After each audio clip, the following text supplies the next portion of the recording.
अस्सलाम वालेकुम रहमतुल्लाहि वबरकातुहू। बच्चों, ये जो सबक हमने इसके पहले पढ़ा था दोस्ती, सबक नंबर 9 दोस्ती, इस सबक में हमारी कुछ एक्टिविटीज बच गई थी। यहाँ पर देखिए, पहली जमात में तुम ये कहानी पढ़ चुके हो, मिला आपको? ये हमने नहीं किया था, है ना? अब इस कहानी को पूरा करो। आपको इस कहानी को पढ़ना है और इसे बोलता हुआ वीडियो बनाकर मुझे भेजना है। दो दोस्त जंगल से गुजर, अचानक एक रीछ, एक दोस्त दरख्त पर चढ़ गया। हमने ये कहानी पहली में पढ़ी है, आपने पढ़ा होगा। दो दोस्त थे, वो दोनों जंगल में जा रहे थे, सामने से रीछ आ गया तो एक दोस्त दौड़ करके पेड़ पर चढ़ गया, दरख्त पर चढ़ गया, और दूसरे को चढ़ना नहीं आता था तो वो जमीन पर ही लेट गया और उसने अपनी सांसें रोक ली। फिर रीछ आया, उसे सूंघा और चला गया। तो जो दोस्त ऊपर दरख्त पर चढ़ा हुआ था वो नीचे उतर कर आया और उसने फिर उसके कान में उससे पूछा कि रीछ ने तुम्हारे कान में क्या कहा। ठीक है, तो ये कहानी आपको बोलनी है, पूरी कहानी आपको बोलता हुआ वीडियो बनाकर भेजना है। यहाँ पर उसने कहा है कहानी का उन्वान, आपको उन्वान भी देना है उसका, यानी उसका टाइटल देना है।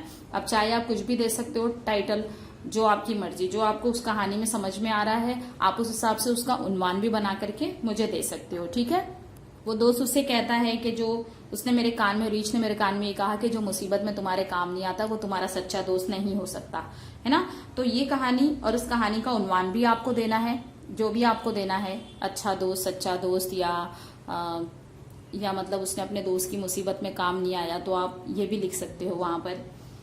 ठीक है, और इसके अलावा यहाँ पर देखिए और भी है, दूसरी एक्टिविटीज भी दी हुई है। यहाँ अपने दोस्त या सहेली के बारे में 2 जुमले लिखें। अब यहाँ पर जो 2 दोस्त थे, हम उसका नाम फर्ज कर लेते हैं रामू और शामू, तो उन दोनों के बीच में कैसी दोस्ती थी उसके बारे में हमें इस कहानी से पता चला, है ना? एक दोस्त दूसरे दोस्त की मुसीबत में काम नहीं आता है तो वो दोस्त उसके साथ में, मतलब वो दोस्ती अच्छी नहीं होती। जो ऐसा दोस्त अच्छा नहीं है, बेकार है, जो हमारी मुसीबत में हमारे काम ना आए। ठीक है, तो दोस्त ऐसे होना चाहिए जो अच्छे और बुरे दोनों वक्त में अपने दोस्त के साथ में खड़ा रहे। तो यहाँ पर देखिए हमें नीचे भी एक्टिविटी दी हुई है, अपने दोस्त या सहेली के बारे में 2 जुमले लिखो। तो अब आपको लिखना है, आप अपने दोस्त के बारे में आप उसका नाम लिखेंगे कि आपका दोस्त कौन है या आपकी सहेली कौन है, आपका फ्रेंड कौन है, फिर वो कैसा है, वो कितना कोऑपरेटिव, वो आपके साथ में पढ़ने लिखने में आपकी मदद करता है, आप स्कूल नहीं आते हो तो वो आपको अपनी बुक्स देता है कंप्लीट करने के लिए, वो बहुत अच्छा है, वो दोस्ती अच्छे से निभाता है, वो हर बुरे वक्त में आपके काम आता है, वो हमेशा आपके साथ खेलता है, आपका टिफिन शेयर करता है। ठीक है, तो आप तकलीफ में अगर होते हो तो वो आपकी मदद को पहुंचता है, आपको मार वगैरह लग गई तो वो आपकी मदद करता है, या कभी टिफिन वगैरह आप नहीं लाते हो तो शेयर करता है। फिर मतलब ट्यूशन भी आप लोग साथ में पढ़ते हो, आप में बहुत गहरी दोस्ती है, जो भी साथ में खेलते हैं। तो सिर्फ 2 जुमले आपको लिखना है, अगर आप 5 भी अगर लिखते हो तो ज्यादा बेहतर है। ठीक है, तो आप अपने दोस्त के बारे में लिखिए और लिख करके इसका भी फोटो मुझे सेंड कीजिए। सबसे पहले आप अपने दोस्त का नाम बताओगे कि वो आपका दोस्त कौन है। ठीक है, फिर उसके बारे में आपको लिखना है। उसके बाद नीचे एक सरगर्मी दी हुई है, ईद और दिवाली पर 5-5 जुमले लिखो। ईद और दिवाली पर भी 5 जुमले लिखना है।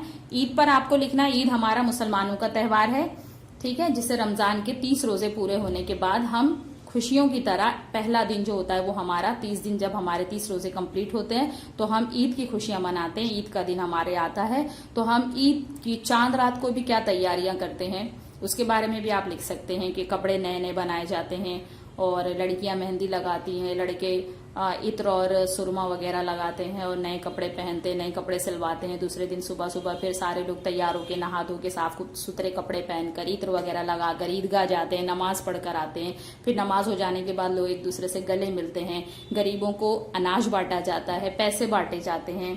फिर लोग सबके घर जाते हैं मिलने के लिए, हम तमाम रिश्तेदार और दोस्त आपस में एक दूसरे के घर जाते हैं, मिलते हैं, शेर खुरमा और सेवैयां पी जाती हैं।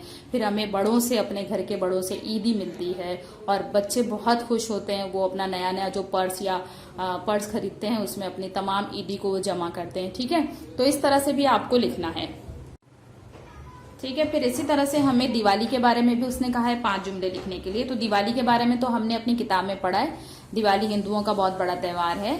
उसे उन लोग किस तरह से मनाते हैं, रात भर जाग करके वो लोग उसमें हर तरह तरह के पकवान बनाते हैं ना। पकवान के नाम आपको पता है ना? बेसन के लड्डू, चूड़ा, करंजी, शक्करपारे, सब कुछ, चकली, सोन पापड़ी, ये सब कुछ वो लोग बनाते हैं। नए नए कपड़े वो लोग, उनके बच्चे भी पहनते हैं। फिर आकाश दीप जलाए जाते हैं। उनके घर के दरवाजों पर वो लोग रंगोली बनाते हैं ना, रंगों से, देखो आप लोग ने देखा होगा, रंगोली बनाते हैं। फिर रंगोली और दरवाजे के बाजू में ही वो लोग दोनों साइड में दिए जलाते हैं, छोटे छोटे से, है ना, नजर आता है। पूरा जग, उन लोगों का घर पूरा जगमग जगमग करता है। ठीक, माता भी जलाते हैं, माता भी यानी मतलब रोशनी करते हैं वो लोग अपने घरों में। ठीक, इस तरह से आप दिवाली के बारे में भी 5 जुमले लिख करके मुझे भेजिएगा। ठीक है, चलिए फिर इतना काम आप करके दीजिए मुझे। अल्लाह हाफिज।